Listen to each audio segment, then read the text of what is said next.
Hello and welcome to EcoMover's Estimate Paperwork Training. The estimate form is a very important document for every single household goods move that we perform for our customers. The estimate is required by the state of Washington and must be filled out appropriately to have all signatures and all acknowledgments in the appropriate slots. So let's take a moment and go over our estimate form. So here's the estimate form as you would see it in SmartMove. This is all of our contact information for us as a company. Here's the date of the move, the type of job, here it says hourly, the job number, the shipper's name and contact information, the origin or the location that we pick up the items to begin the move with, the additional stops that we have planned, there's none in this case, and the destination where we will drop off the items for the move.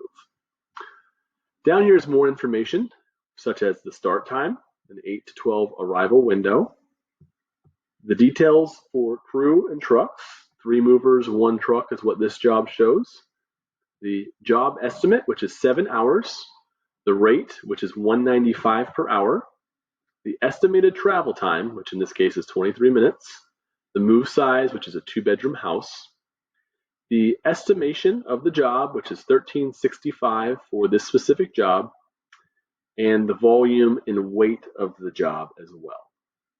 So weight and volume are based off of the inventory that we receive from the customer. If the customer does not submit the appropriate inventory, then the weight could go ahead and increase, which would actually bring our estimate up. So down here is just an important notice. It says a non-binding estimate covers only the articles and services listed. It is not a warranty or representation that the actual charges will not exceed the amount of the estimate. If you request additional services to complete the move or add articles to the inventory attached to this estimate, the household goods mover must prepare a supplemental estimate which will change the amount of the original estimate. Household goods carriers are required by law to collect transportation and other incidental charges computed on the basis of rates shown in their lawfully published tariffs, except as provided below. A household goods carrier may not charge more than 25% above its non-binding estimate for time charges for a local hourly rated move, nor can the household goods carrier charge more than 25% about the written 25% above the written non-binding estimate for accessorial and other services not related to time, unless the household goods carrier prepares and you sign a supplemental estimate. So ultimately, if a job is over 125% of the estimate, we must have a supplemental estimate signed, which is a re-estimation of the job. So down here, you'll go ahead and see the customer notes. Moving a 2-bedroom house from Fremont to Rainier Beach, estimate based on 7,000 pounds. This section is very important for us to have signed. It's your guide to moving in Washington State. It says here, the carrier gave me a copy of the brochure, Your Guide to Moving in Washington State, by email. And the customer would sign this. With every move that we do, we send out a confirmation email that does have a link to Your Guide to Moving in Washington State. So we do need to make sure this section is signed by the customer. That's a requirement by the state.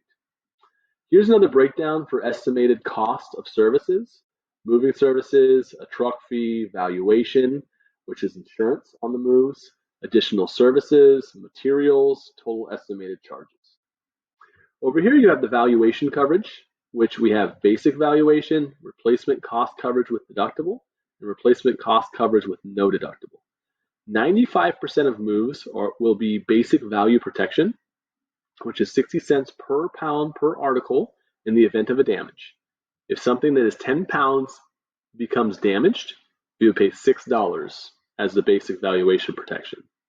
If an item that is 100 pounds gets damaged, we would pay $60 to cover the loss or damage on that actual item. These other different valuations, replacement cost with deductible and no deductible, we'll actually go over in the insurance paperwork tutorial that you can see in the intranet. Here, this needs to be signed as well or initialed as well. It's an acknowledgement that our estimate is non-binding, meaning that it can go up or down. It's not a flat fee. You can go up to 125% of the estimate. So payments notes, the customer may pay by check, card, or cash on delivery. Here, if you have different packing materials, we'll have a material estimate that breaks down the prices for each individual box. And you can see the box prices right here for all those different types of packing materials. And then here's an initial that we require for overtime. So if a job goes over 8 hours, we charge up to $30 per man per hour for any time over 8 hours. So we do need an initial here from the customer as well. In this section, the shipper will go ahead and sign the estimate saying, signing below acknowledges receipt of the estimate of the charges for your move. Only the items listed are included in the cost. Any additional items or services may result in additional costs. So that is their acknowledgement here. On this side, the carrier signature, the lead or driver must sign this location on the estimate in order for the estimate to be considered complete. As you scroll down, you will see the declared inventory, shows each individual room and the items in the room. Here, you want to make sure that you also have the customer sign this, acknowledging the inventory. If you find that the inventory is much larger than what's on this form, then we will need to do a re-estimate, and you should reach out to your dispatcher or operations manager.